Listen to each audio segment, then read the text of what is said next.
This is the weekend edition of iFIBER 1 News, where we present some of the top stories from this week and your weekend weather forecast. I'm Bethany Jenks. Stay tuned for the weekend edition of iFIBER 1 News.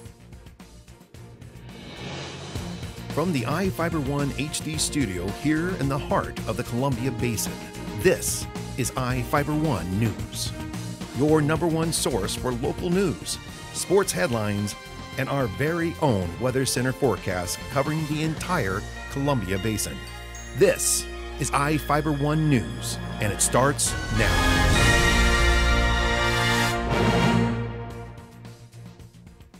One of our top stories for this week was about DK's drive-in restaurant in Ephrata that's now under new ownership. Reporter Jeff Chu met with the new owner and has the story. DK's has been an Ephrata drive-in restaurant institution for 45 years. And DK's new owner, Helen Snow, says she wants to keep it that way. Longtime owners Don and Bobby Crawford recently sold DK's to Snow and 3 local investors, Steve Adams, Don Nelson, and Joe Whalen. Under her ownership, Snow said DK's menu and service will remain the same with nearly 20 employees, many of them high school students. I do like that everybody from here to everywhere knows it, and I have to keep that, keep that going. I thrive to keep DK's like it is. We haven't made any changes, and if we do, they won't be drastic, because Don has set a standard that's, one I want to keep. Order up! One menu item that is sure to remain is the popular Beefalo burger, part beef, part buffalo meat. We have what we call a Beefalo burger, and we make Beefalo chili too, and people come from lots of places just to have it. We had a couple in here yesterday just from Renton. They said we drive down here every once in a while just to get a Beefalo burger. And I questioned, I said, just for the Beefalo? And he goes, yep, just for the Beefalo, and we'll eat and we'll turn around and go home. I go, wow, that's amazing. Snow has some 20 years experience in Ephrata retail and restaurant businesses, most recently managing Chucker Hill's Texaco restaurant. But she says DK's is far more complex in its food services, and moving into her role has been a learning curve. She took over DK's management late last year after Don Crawford trained her for a month. Snow says her husband Terry, who works for Basin Tree Service in Ephrata, also agreed to work at the restaurant. The Snows have lived in Ephrata almost 30 years. I'm still learning everything. I haven't thought about any big plans at this time. Yes, definitely anything that can make us better. Hopefully in the future we can do that. The volume is crazy here, and so there's a lot to learn.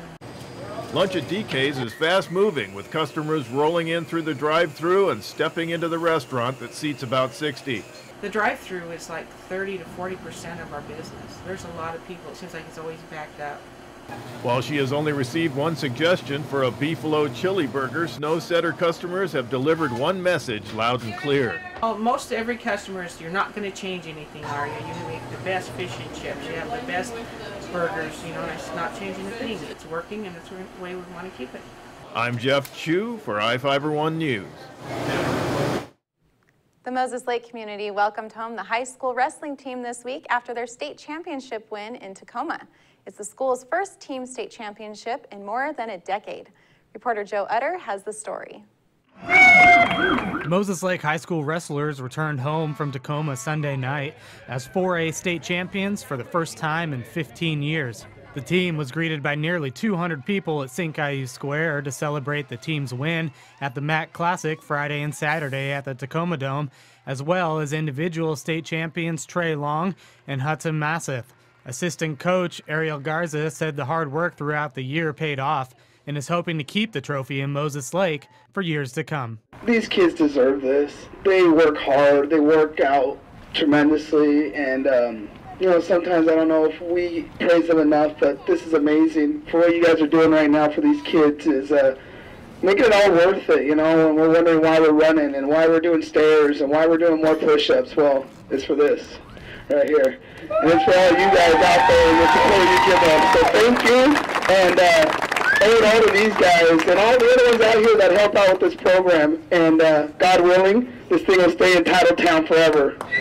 It was an emotional return for head coach Jaime Garza, a former state champ himself. Garza took a moment to thank his team and the community support. Thank you guys for showing up. The support is unmatched, and I am privileged to be coach of these guys, coaching this team. It's been fantastic. They went out there and displayed a great amount of guts, courage, and I'm pleased with them. I can't thank you guys. I can't thank the coaching staff.